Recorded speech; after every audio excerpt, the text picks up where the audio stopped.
So I think I need a little bit of an update.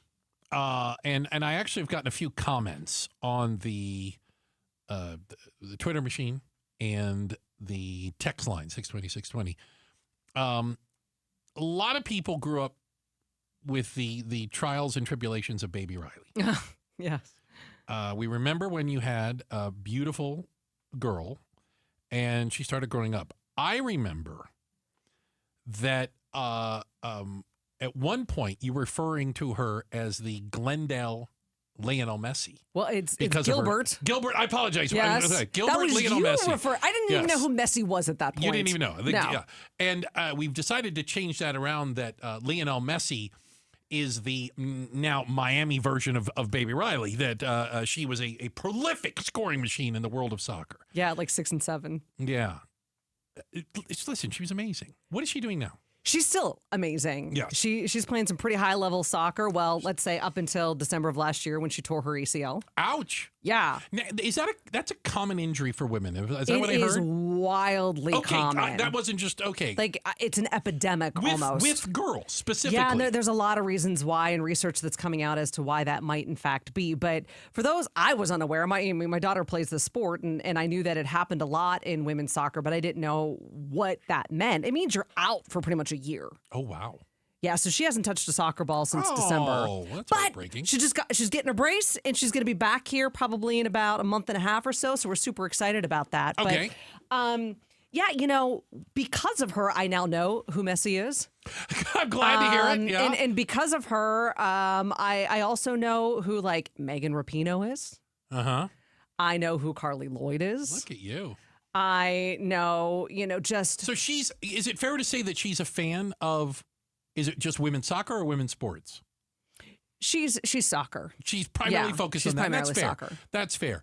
I bring this up because I know that you have, again, you got some experience now with bringing up a young woman who is excelling in sports. Because the WNBA just recently released some information.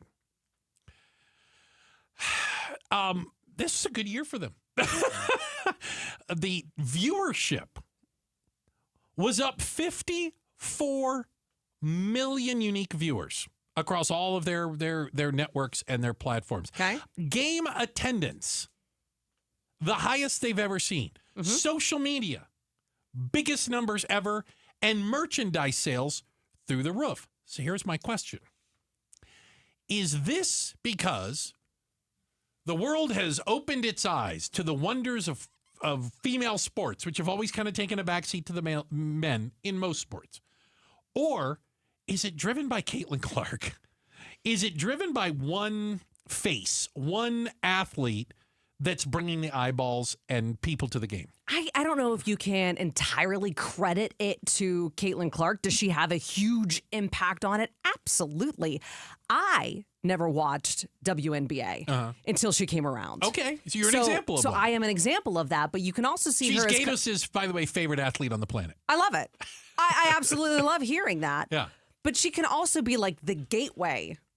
Like you hear like the gateway drug, Sure. like the gateway star. She exposes people to the sport. And then they fall in love with it. So I think that that's possible. You have that in so many different women's sports. And I think women's sports are, in fact, changing. Okay, tell me how. Because it used to be networks and like big brands that held the purse strings when it came to who got acknowledged in the world of sports. Right? And they weren't investing in women's sports. They were investing in men's sports. No, but when you look at like the 2023 Women's World Cup, it set viewership records with over 2 billion people tuning in nationally or globally. Globally.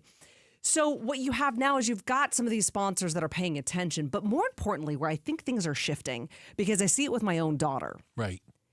is the proliferation of social media.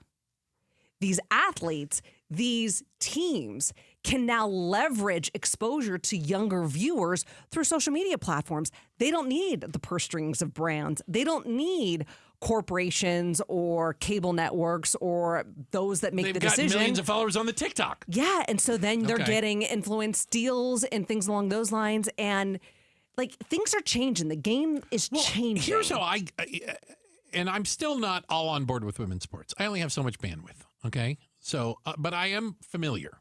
Is it because of a bandwidth? That's the issue for you? I can only follow so many darn sports at one time. Like, I stopped following hockey at one point. I just didn't have enough room. Okay, so okay. I can accept the bandwidth part. Continue. Yeah. It strikes me that when you were growing up, there were few female athletes that you could identify with. You felt like you had any sort of, you knew them in any way, shape, or form. You understood who they were and that you wanted to emulate. I look at Riley, 15-year-old Riley now. She's got her pick of the litter of like you can do it because here's other people that have done it. Is that fair? Yeah, I mean, for me, it was Mary Lou Retton. Wow. Okay. Yeah. I mean, we're digging into the crates here, right? Mary Lou. But think again, why did I know about her? Because she was on the Olympics. Right. Because she won the gold medal. One every 4 years. And exactly. Yeah. And her face was on a Wheaties box. That was the only exposure. If you didn't rise to the level of like an Olympic athlete, gold like the medalist. yeah, exactly. You weren't going to get any exposure. Nowadays, with Instagram and TikTok, and they're engaging younger audiences, it's boosting visibility, it's boosting fan engagement, and now it's no longer people who pull the purse strings or hold the purse strings having the control. Interesting. No, I mean, it makes sense. No, I get where you're going with this. And I think it's interesting to watch it grow. My big question, and I don't know the answer and nobody does. For example, Caitlin Clark's team is out of the playoffs. Yeah, after being like the worst team last year. She elevated them, no argument. Okay. No, she's a phenomenal player. Full stop. There's no but. Will viewership levels continue now that eyeballs aren't on her? I don't know. I don't know the answer. Were they watching because they loved women's basketball, or were they watching because they loved Caitlin Clark? Are you going to get 100% of people that were watching because of Caitlin Clark continue during the playoffs? No. Probably not. But if it increases 10%, if it increases 15%, better than nothing. Absolutely. Okay, fair enough. Thanks for watching Outspoken with Bruce and Gatos. Tap to watch more from KTAR News and click the button in the middle to subscribe.